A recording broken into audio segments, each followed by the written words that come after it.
प्यास लगे तो पानी रखा है, आपका दरबार है, ठाकुर जी का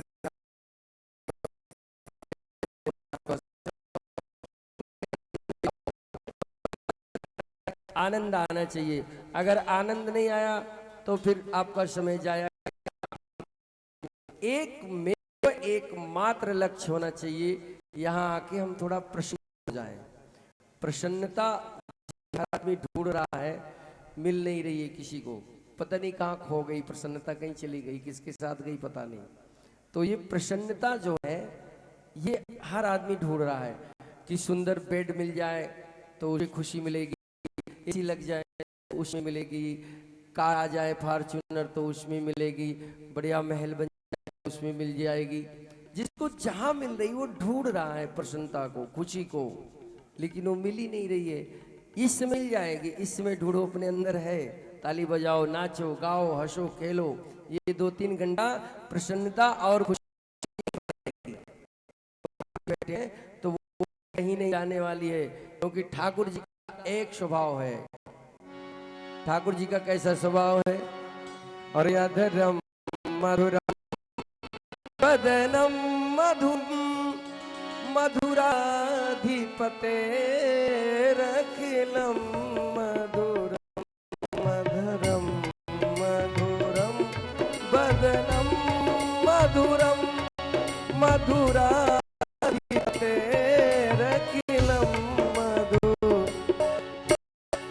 भगवान का सब कुछ मधुर है।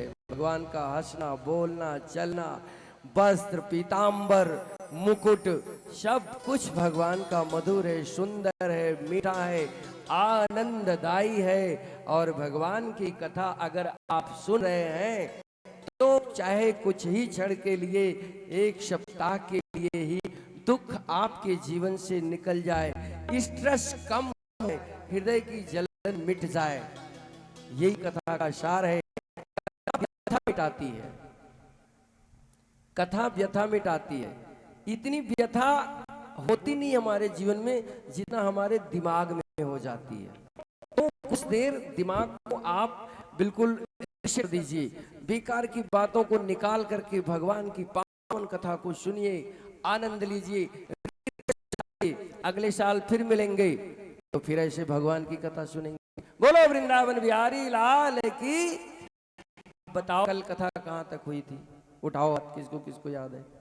सीताराम एक बहन ने उठाए, नीम के पेड़ वाली, 2 3 4 5 7, ठीक है, काफी लोगों को याद है, ठीक है। हम सभी कल महाभारत काल में द्रौपदी हरण की कथा सुन रहे थे। फिर उसके बाद भगवान ज्यादा प्रसन्न हो गए तो सीधे साक्षात प्रकट हो गए।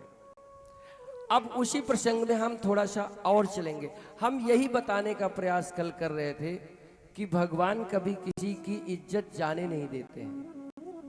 भरोसा रखिए, वो सबके साथ खड़े हैं। नरसी का भात उन्होंने भरा, ये सत्य घटना है। गजेंद्र की रक्षा उन्होंने की। हम गलती कहाँ करते हैं? भगवान को ठीक से बोलते ही नहीं अपनी परेशानी, भगवान को मानते ही नहीं, भगवान से रिश्ता बनाते ही नहीं।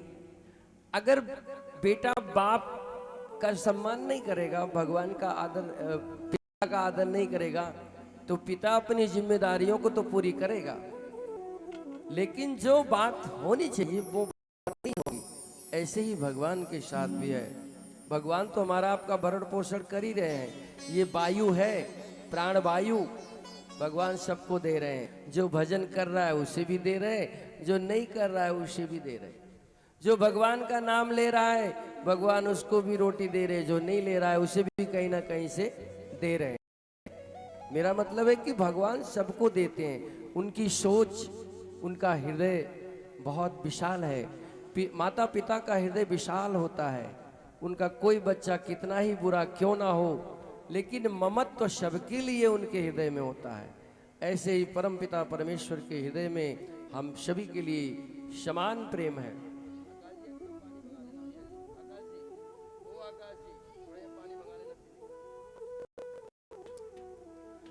तो उसी महाभारत काल की एक घटना और सुनिए। जब भगवान श्री कृष्ण के समझाने से दुर्योधन ने मना कर दिया कि मैं सुई की नोक के बराबर भी जमीन नहीं दूंगा।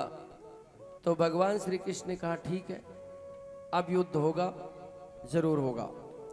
और इधर द्रौपदी के साथ गलत हुआ तो भी भगवान ने कहा कि इसको दंड देना बहुत जरूरी है। जैसे अभी पाकिस्तान को दंड दिया गया, उसके पाप बढ़ गए तो मोदी जी ने कहा इसको दंड देना जरूरी है। एक ना एक दिन पाप या पुण्य जो भी हम कर्म करते हैं उसका फल अवश्य मिलता है। तो फिर भगवान दुर्योधन से पूछे कि तुम्हारी तरफ से मैं रहूं या मेरी सेना लोगे, तुम भी मेरी बुआ के पुत्र हो। उसने कहा नहीं महाराज, आप अकेले क्या करोगे, आप रहने दो, आपकी सेना मुझे चाहिए। भगवान ने कहा जाओ तथास्तु, मैं पांडवों की तरफ से रहूंगा, लेकिन मैं कोई शस्त्र नहीं उठाऊंगा। दुर्योधन सोचा फिर तो समझ लो कि युद्ध हम ही जीते हैं, ये शस्त्र भी नहीं उठाएंगे, 5 पांडव हैं और इनकी अक्षौहिणी सेना, हमारी सेना, हमारे मित्रों की सेना सब मिलजुल कर इन्हें परास्त कर देंगे। लेकिन भगवान जिसके साथ हो उसका कोई कुछ नहीं बिगाड़ सकता, जिसके साथ भगवान हो उसका कोई कुछ नहीं बिगाड़ सकता। जाको राखे साइया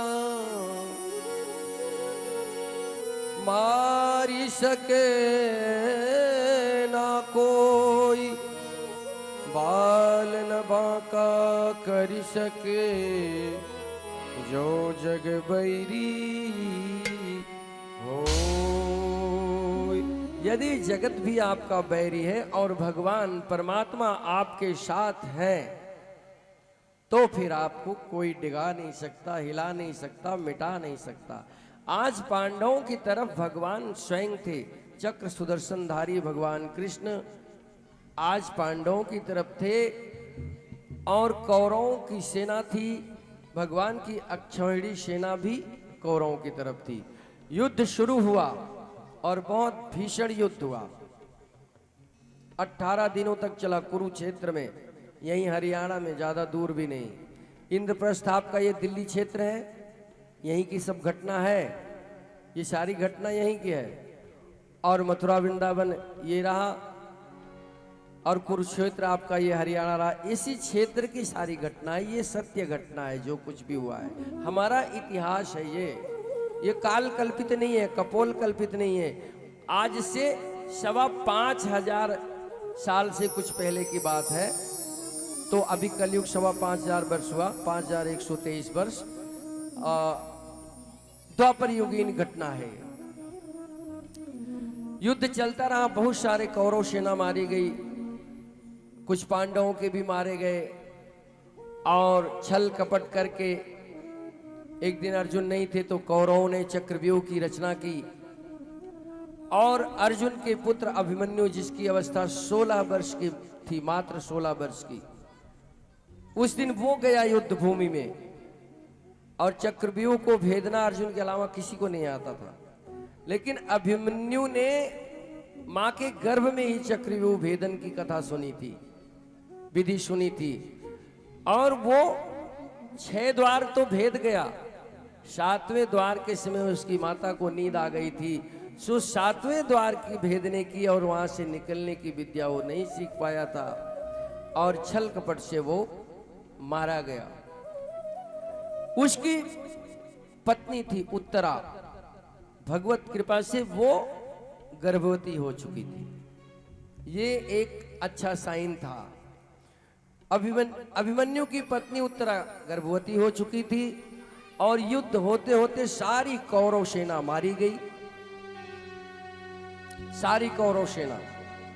यहां तक कि दुर्योधन भी युद्ध भूमि में मारा तो नहीं गया। भीम ने कसम खाई थी कि मैं अपने इस गदे से तेरी जांग तोड़ूंगा, क्योंकि उसने द्रौपदी को कहा था कि आओ और मेरी जांग पर बैठ जाओ। यही शब्द भीम को लगे थे और भीम ने कहा था जिस दिन मेरा समय आएगा मैं अपनी गदा से तेरी इसी जांग को तोड़ूंगा।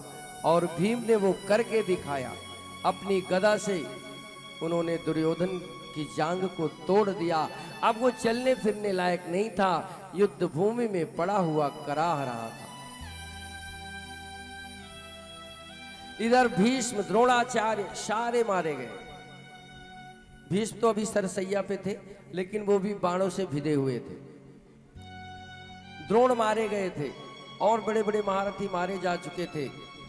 दुर्योधन कराह रहा था, पांडव सुरक्षित थे। द्रोण का पुत्र आता है और दुर्योधन से कहता, मित्र बता कि मैं तेरे लिए ऐसा क्या करूं जिससे तुझे खुशी मिले। दुर्योधन ने कहा, भाई मुझे तो एक ही बात से खुशी मिलेगी कि पांचों पांडवों का सर लाकर मेरे सामने डाल दो तो मैं खुश हो जाऊंगा। अब बताओ, जब इतनी बड़ी सेना रहते हुए पांडवों का कुछ नहीं हुआ, उनके साथ स्वयं मधुसूदन भगवान थे, तो फिर अब जब सारी सेना मारी गई तो अकेला एक वीर कैसे लाएगा। लेकिन उसने कहा, ठीक है मैं ऐसा करता हूं। उसने सोचा कि पांडव जब रात को सोएंगे तो मैं छल से उनका सर काट लाऊंगा। और भगवान श्री कृष्ण की लीला कोई जानता नहीं। उन पांडवों को लेकर वो घर से बाहर कहीं निर्जन स्थान, वन में, जंगल में, नदी के किनारे चले गए। बोले कि मुझे यहां नहीं सोना है, वहां सोएंगे। पांचों पांडव भगवान के साथ चले गए घर से बाहर सोने को। और पांडव के 5 पुत्र, द्रौपदी के 5 पुत्र सोए हुए थे। अश्वत्थामा आता है और उन 5 का सर काट लेता है। काट करके ले जाता है, दुर्योधन के सामने रख देता, बोलता है, लो मित्र, जो काम तुम्हारी पूरी सेना नहीं कर पाई मैंने कर दिया। ये रहे 5 पांडवों के सर। दुर्योधन बड़ा प्रसन्न हुआ, बोला, वाह तुमने तो बहुत बड़ा काम कर दिया। इसके बाद रात के अंधेरे में उसने सिरों को दबा दबा कर देखा तो वो सिर छोटे थे और फिर हाथ से दबाने से वो दब जाते थे। उसने कहा, मित्र ये पांडवों के शीश नहीं हो सकते, क्योंकि वो बड़े वीर हैं, बलवान हैं। उनके सिर दबाने से दबेंगे ही नहीं। तुमसे कोई भूल हो गई, ये पांडवों के नहीं, पांडव पुत्रों के सिर हैं। उस दिन दुर्योधन बहुत पछताया। उसने अश्वत्थामा को भी बहुत धिक्कारा। बोला, मित्र तूने बहुत गलत किया, मेरा तो कुल खानदान नष्ट हो गया था, अरे पांडवों के बचे थे, तुमने उसे भी नष्ट कर दिया।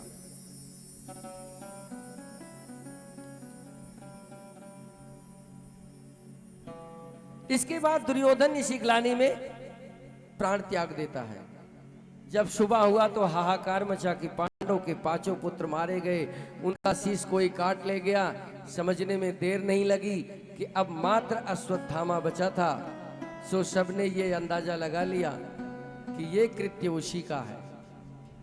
अर्जुन तुरंत क्रोधित हुए और उन्होंने कहा द्रौपदी से कि तुम रो नहीं, और इसका जो भी अपराधी है उसे पकड़ कर लाऊंगा, फिर उसको तुम जो भी सजा देना सबके सामने। आज भगवान श्री कृष्ण अर्जुन को लेकर रथ पर जाते हैं।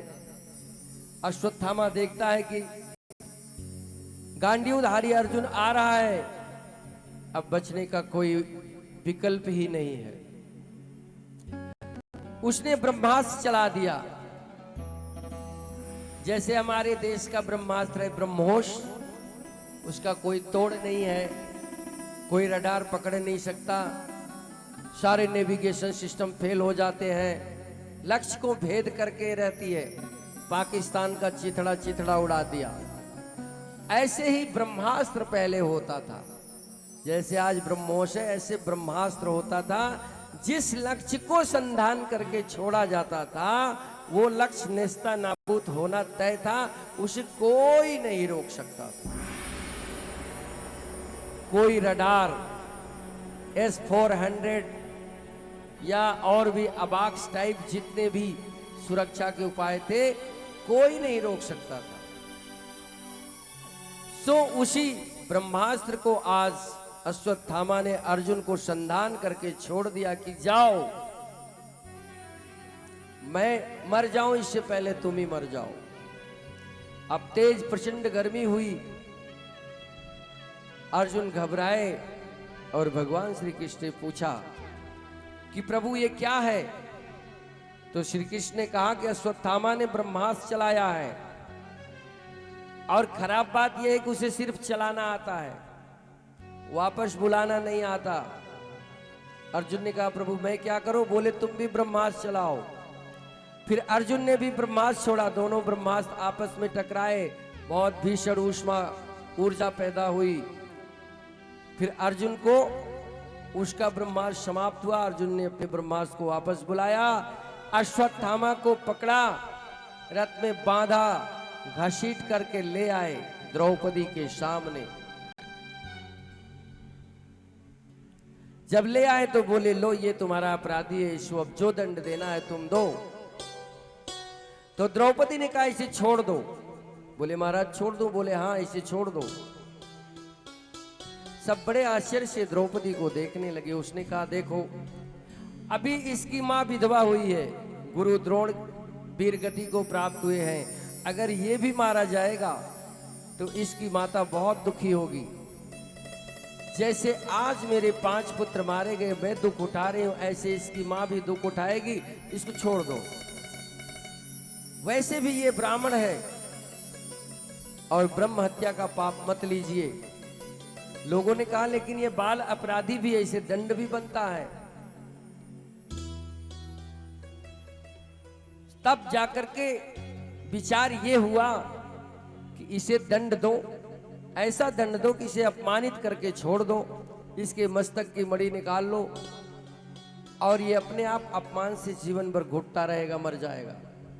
ऐसा ही किया गया। आज उसे अपमानित करके अश्वत्थामा को धक्के देकर निकाल दिया गया। अपमान का घूंट पीकर अश्वत्थामा चला गया, लेकिन अपमान भूलता नहीं किसी को। मैंने कल भी निवेदन किया था, कभी किसी का अपमान मत करिए। आदमी एक बार को सम्मान भूल जाएगा दिया हुआ, लेकिन किया हुआ अपमान किसी के द्वारा कभी नहीं भूलता। इसलिए कभी भी किसी का अपमान नहीं करिए। हाथ जोड़ करके वहां से चले जाइए, सिचुएशन बदल जाएगी, लेकिन किसी का अपमान मत करिए, इसको ध्यान रखिए, नहीं तो समय आने पर वो आपसे बदला जरूर लेगा। बोलो वृंदावन बिहारी लाल की। तो आज अश्वत्थामा अपमानित होकर चला तो गया, लेकिन उसे बर्दाश्त नहीं थी और अब वो सोच रहा था मन ही मन कि मैं किस तरह से बदला लूं। अभिमन्यु की पत्नी उत्तरा गर्भवती थी। पांडवों की आखिरी निशानी उसके गर्भ में पल रही थी, आखिरी उत्तरा के गर्भ में, क्योंकि 5 पुत्र जो द्रौपदी के थे वो तो मार दिया अश्वत्थामा ने। पांडवों के बाद उनके कुल में कोई बच ही नहीं रहा था। तो उत्तरा के गर्भ में अभिमन्यु के मरने से पहले उसका अंश उसके गर्भ में आ चुका था। उत्तरा गर्भवती हो चुकी थी। उत्तरा के गर्भ को, उदर को लक्ष्य करके अश्वत्थामा ने पुनः ब्रह्मास्त्र चलाया कि पांडवों का जो निशानी है, अंतिम निशानी उनके खानदान की, उसे भी मैं मिटा दूंगा, मेरा इतना अपमान हुआ है। अब ब्रह्मास्त्र चला मिसाइल की भांति। उत्तरा के गर्भ में तेज जलन और पीड़ा शुरू हुई। उत्तरा को लगा मैं भी मर जाऊंगी, मेरा गर्भ भी नष्ट हो जाएगा। बहुत पीड़ा से कराहने लगी और वो जान गई कि मेरी ये पीड़ा किसी मनुष्य के बस की नहीं है दूर करने। भगवान ना करे किसी के साथ बुरा हो, लेकिन बहुत जब परिस्थिति बुरी होती है, शारीरिक, मानसिक, आर्थिक, कोई भी, तो ऑटोमेटिक भगवान ही याद आते हैं। जब लगता है कि आदमी के बस का नहीं है तो मनुष्य भगवान को पुकारता है। आज उत्तरा भी भगवान को पुकार रही है कि प्रभु अब आपके सिवा मेरे प्राणों की रक्षा और मेरे गर्भ की रक्षा कोई करने वाला नहीं है। इसलिए भगवान को बिलख बिलख कर रो रही है और भगवान को पुकारती है। श्री कृष्ण गोविंद हरे